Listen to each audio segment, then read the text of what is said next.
setelah melihat karya-karya tadi. Unik bukan?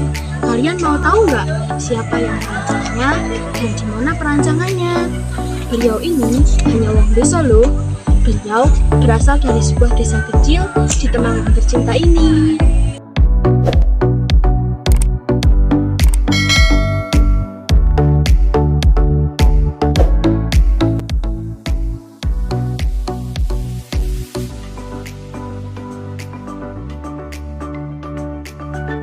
Perkenalkan, kami dari kelas 10-8 SMA Negeri 1 Parakan.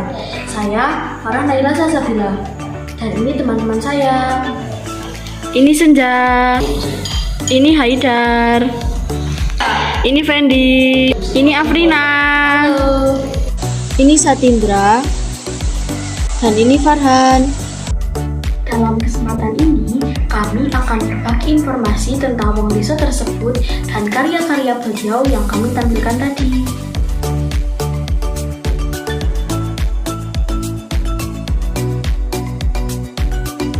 Wong Temanggung kudu ngerti sosok siji iki. Beliaulah sosok wong desa kelas dunia yang patut kita contoh dengan skala ide kreatif dan inovasinya untuk membangun desa dan mengembangkan sumber daya alam serta sumber daya manusia yang ada di daerahnya sehingga dapat memajukan perekonomian masyarakat. Terlahir di Kandangan, Temanggung, 21 April 1968 dengan nama Singgih Susilo Kartono. Beliau merupakan lulusan dari Fakultas Seni Rupa dan Desain Institut Teknologi Bandung. Setelah lulus tahun 1992, beliau bekerja di PT Prasida Adikria Bandung yang bergerak di bidang industri kerajinan kayu. Beliau belajar langsung dari pendirinya yaitu Surya Pernawa. Tahun 1995, beliau kembali ke desa dan merintis usaha. Dan kini karya-karya beliau telah dikenal di kancah internasional. Di antara 5 saudara, hanya beliau yang kembali ke desanya hingga sekarang. Awalnya, Pak Singgih Susilo Kartono tak pernah menyangka jika tugas akhirnya sebagai mahasiswa Fakultas Seni Rupa dan Desain Institut Teknologi Bandung atau biasa dikenal ITB bisa terkenal hingga ke mancanegara. Radio kayu dengan berbagai desain unik ini bermula waktu Pak Singgih yang merupakan lulusan Seni Rupa ITB ini mencoba membuat desain radio asing dari bahan kayu dan mengisinya dengan peralatan radio merek Panasonic yang dibelinya dari sebuah toko elektronik.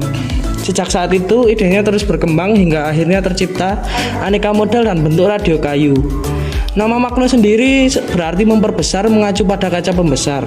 Radio kayu berbentuk klasik inilah yang akhirnya mengubah hidup beliau. Pak Singgih merupakan perajin sepeda bambu yang dikenal dengan sebutan sepedagi. Kata sepedagi berasal dari sebutan sepeda pagi. Mengutip situs resmi Sepedagi, Pak Singgih kerap bersepeda untuk menjaga kesehatan. Melihat latar belakangnya yang merupakan seorang desainer, rutinitas bersepeda membuat Pak Singgih tertarik dengan desain sepeda. Desain sepeda bambu karya Craig Calvi dari Amerika Serikat kemudian menarik perhatian Pak Singgih. Tak hanya dibuat dari bambu, sepeda tersebut juga dibuat dengan kerajinan tangan. Pertemuan Pak Singgih dengan sepeda inilah yang membuatnya terinspirasi mengembangkan desain sepeda bambu di Indonesia. Pak Singgih mulai mengembangkan desain sepeda bambu pada tahun 2013 dan mulai memproduksi produk pada tahun 2014.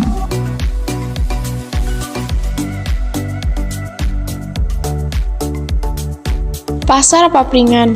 Pasar Papringan merupakan salah satu program pengembangan desa yang diinisiasi oleh komunitas sepedagi atau sepeda pagi yang berada di Dusun Ngadiprono, Kabupaten Temanggung.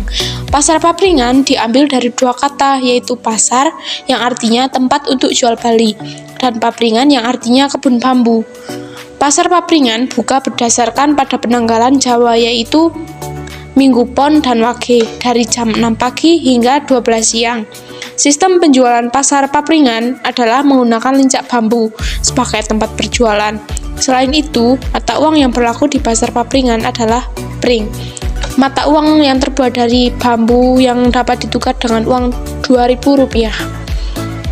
Siapa sangka awal tahun lalu Area hutan bambu ini hanyalah tempat pembuangan sampah ilegal bagi warga setempat.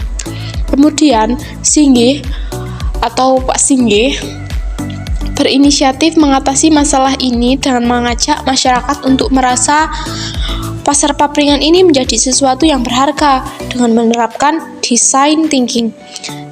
Pak Singgih menggarisbawahi perilaku dan ritme yang sesuai dengan aktivitas yang disukai masyarakat sehingga terbentuklah konsep pendekatan pasar.